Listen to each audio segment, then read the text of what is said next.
Perang Saudara Sri Lanka termasuk salah satu peristiwa pertempuran panjang yang pernah terjadi di dunia, yakni selama kurang lebih 25 tahun dari tahun 1983 hingga tahun 2009. Penyebab Perang Saudara di Sri Lanka adalah adanya konflik antara dua etnis yang mendiami Sri Lanka, yaitu Sinhala dan Tamil. Sinhala merupakan mayoritas penduduk Sri Lanka yang beragama Buddha, sedangkan Tamil adalah etnis minoritas yang memeluk Hindu. Pergolakan sebenarnya mulai terjadi setelah dikeluarkannya kebijakan bernama Ceylon Citizenship Act pada tahun 1949 serta Sinhala Only Act pada tahun 1956. Dua kebijakan ini membuat etnis minoritas Tamil harus kehilangan pekerjaan dan jatuh miskin, hingga mereka menuntut untuk menciptakan negara Tamil merdeka yang disebut Tamil Eelam.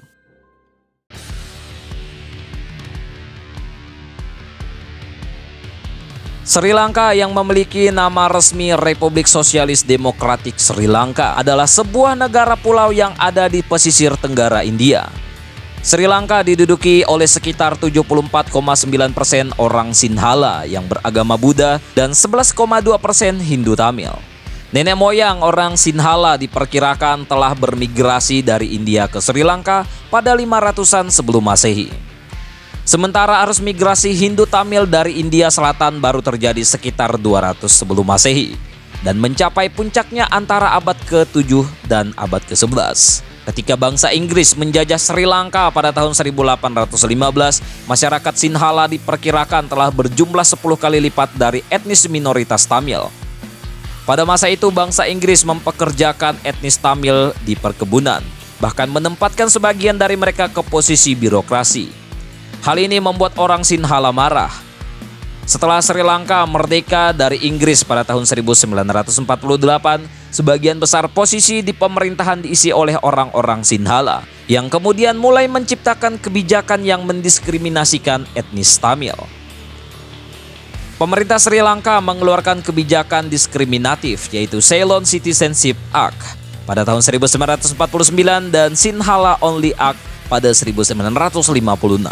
Beberapa poin yang tercantum di dalam Ceylon Citizenship Act adalah pemerintah Sri Lanka membenarkan adanya pengembalian 300.000 penduduk Tamil ke India dan melarang sebanyak 700.000 warga Tamil memiliki kewarganegaraan.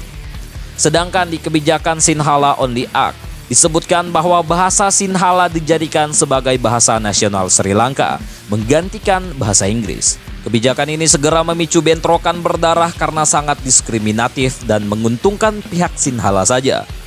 Sementara itu penduduk Tamil banyak yang menjadi pengangguran dan jatuh miskin karena tidak bisa menguasai bahasa Sinhala.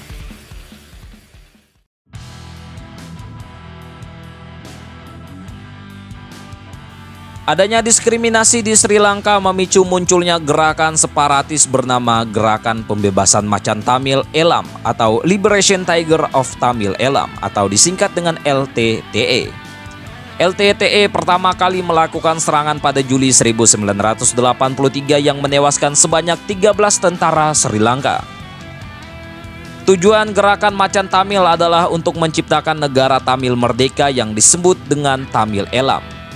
Peristiwa ini yang menjadi tonggak awal pecahnya Perang Saudara di Sri Lanka atau dikenal dengan nama Perang Eelam. Warga Sinhala yang tidak terima dengan tindakan penduduk Tamil melakukan serangan balasan dan menewaskan antara 2.500 hingga 3.000 orang Tamil.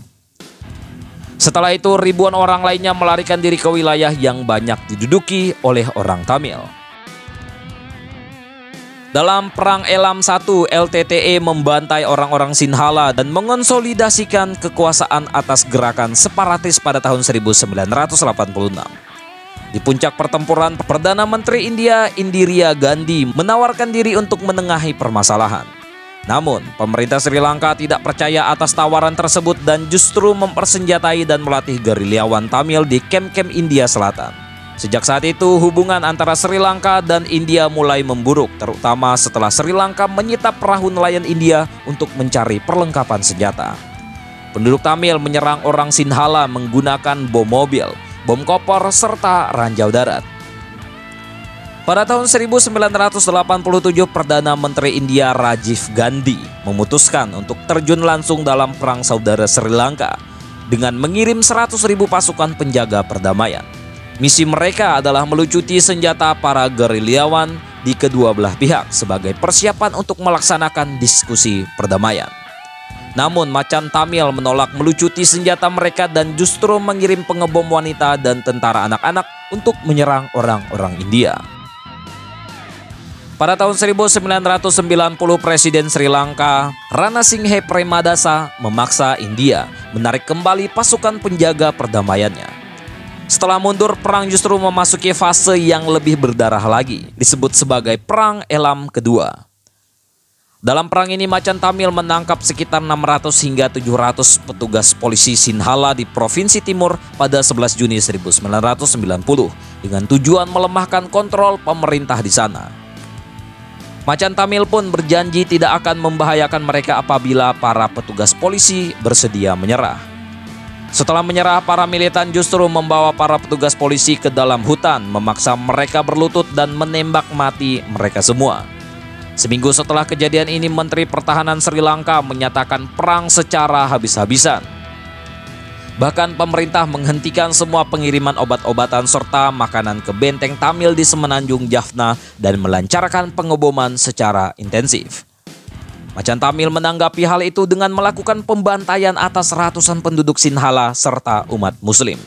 Pada Juli 1991, sebanyak 5.000 orang Macan Tamil mengepung pangkalan militer pemerintah di Elephant Pass selama 1 bulan. Pertempuran itu menewaskan sekitar 2.000 orang korban jiwa di antara kedua belah pihak. Setelah perang berdarah pada Januari 1995, Macan Tamil bersedia menandatangani perjanjian damai dengan Presiden Chandrika Kumaratunga. Namun baru 3 bulan berlalu, Macan Tamil menanam sebuah peledak di 2 kapal perang angkatan laut milik Sri Lanka. Dengan demikian, Macan Tamil dianggap telah melanggar perjanjian sehingga pemerintah kembali menyatakan perang untuk perdamaian. Pemerintah mengirim jet angkatan udara untuk menggempur kamp pengungsi di Semenanjung Jaffna. Sementara itu, pasukan angkatan darat melakukan sejumlah pembantaian terhadap warga sipil di Tampala Kamam, Kumarapuram, dan di beberapa tempat lainnya. Pada akhir Desember 1995, sebanyak 350.000 orang pengungsi Tamil dan gerilyawan Macan Tamil melarikan diri ke pedalaman di wilayah Fani. Kemudian pada Juli 1996, Macan Tamil meluncurkan serangan selama 8 hari berturut-turut di kota Mulattivu yang sedang dijaga oleh 1.400 tentara pemerintah Sri Lanka. Lebih dari 1.400 tentara pemerintah tewas, sementara Macan Tamil kehilangan 332 pasukannya. Sampai tahun 2000, Macan Tamil terus memberikan serangan hebat. Bahkan Norwegia mulai mencoba ikut merundingkan penyelesaian karena orang-orang Sri Lanka sudah terlalu lelah akibat pertempuran hebat. Macan Tamil pun akhirnya mendeklarasikan gencatan senjata secara sepihak pada Desember 2000. Namun pada tahun 2001, Macan Tamil kembali melanggar janjinya dengan membatalkan gencatan senjata dan kembali menyerang Semenanjung Jaffna.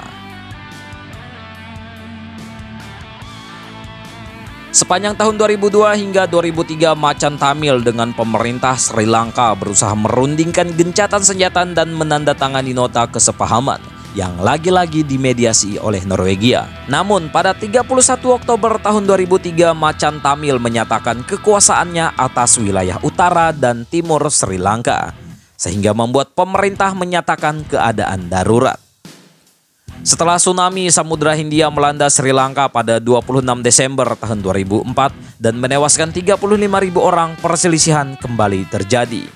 Hal ini disebabkan oleh perselisihan akan siapa yang mendistribusikan bantuan di daerah-daerah kekuasaan Macan Tamil. Dalam kurun waktu beberapa tahun berikutnya, belum ditemukan jalan keluar untuk menyelesaikan perang saudara Sri Lanka.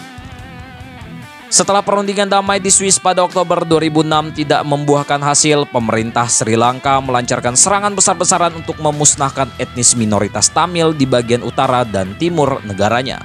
Serangan paling berdarah terjadi pada 2007 hingga 2009, di mana puluhan ribu warga sipil terperangkap di antara tentara pemerintah dan tentara Macan Tamil. Pada periode ini, tentara pemerintah sama sekali tidak memiliki ampun. Banyak pemberontak yang merasa terjepit dan menyerah, tetapi tetap dieksekusi secara brutal. Sampai akhirnya pada 16 Mei 2009, pemerintah Sri Lanka menyatakan kemenangan mereka atas Macan Tamil. Pertempuran selama hampir 26 tahun itu telah menewaskan 100.000 orang lebih dari dua belah pihak yang berseteru. Tidak hanya itu, selama peperangan pemerintah Sri Lanka dan pemberontak sama-sama dituduh melakukan kejahatan perang. Akan tetapi para pelaku kekejaman yang melakukan pelanggaran HAM dalam perang saudara Sri Lanka tidak pernah diadili. Tentang ini bagaimana menurut kalian, coy?